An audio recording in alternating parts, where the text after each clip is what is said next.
18 ವರ್ಷಗಳ ಬಳಿಕ royal Challengers Bengaluru ತಂಡ ಐಪಿಎಲ್ ಕಪ್ ಅನ್ನ ಗೆಲ್ಲುವ ಮೂಲಕ ಕೋಟ್ಯಾಂತರ ಅಭಿಮಾನಿಗಳ ಕನಸನ್ನ ನನಸು ಮಾಡಿತ್ತು. ಆದರೆ ಈ ಖುಷಿ 18 ಗಂಟೆಗಳ ಕಾಲ ಕೂಡ ಇರಲಿಲ್ಲ. ಯಾಕಂದ್ರೆ ಚಿನ್ನಸ್ವಾಮಿ ಕ್ರೀಡಾಂಗಣದಲ್ಲಿ ನಡೆದಂತಹ ಕಾಲ್ತುಳಿತ 11 ಮಂದಿ ಆರ್ಸಿಬಿ ಅಭಿಮಾನಿಗಳನ್ನ ಬಲಿ ತೆಗೆದುಕೊಂಡಿತ್ತು.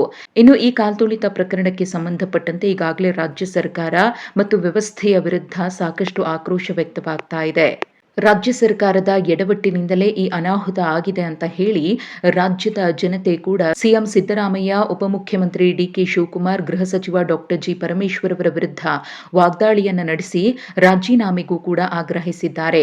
ಇನ್ನು ಈ ಘಟನೆಯ ಬಗ್ಗೆ ಕನ್ನಡಪರ ಹೋರಾಟಗಾರರಾಗಿರುವಂತಹ ವಾಟಾಳ್ ನಾಗರಾಜ್ ಅವರು ಕೂಡ ಧ್ವನಿ ಎತ್ತಿದ್ದು ರಾಜ್ಯ ಸರ್ಕಾರದ ವೈಫಲ್ಯದ ಬಗ್ಗೆ ಕಿಡಿಕಾರಿದ್ದಾರೆ.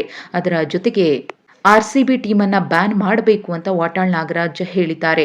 ಕಾಲ್ತುಳಿತದಲ್ಲಿ ಮೃತಪಟ್ಟ 11 ಮಂದಿ ಕುಟುಂಬಕ್ಕೆ 5 ಕೋಟಿ ಪರಿಹಾರವನ್ನ ಆರ್ಸಿಬಿ ಮ್ಯಾನೇಜ್ಮೆಂಟ್ ಕೊಡಬೇಕು ಅಂತ ಒತ್ತಾಯಿಸಿದ ಅವರು ಆರ್ಸಿಬಿ ಟೀಮ್ ಅನ್ನ ಬ್ಯಾನ್ ಮಾಡಬೇಕು, ಅದರ ಜೊತೆಗೆ ಐಪಿಎಲ್ ಕೂಡ ನಿಷೇಧ ಆಗಬೇಕು ಎಂದಿದ್ದಾರೆ.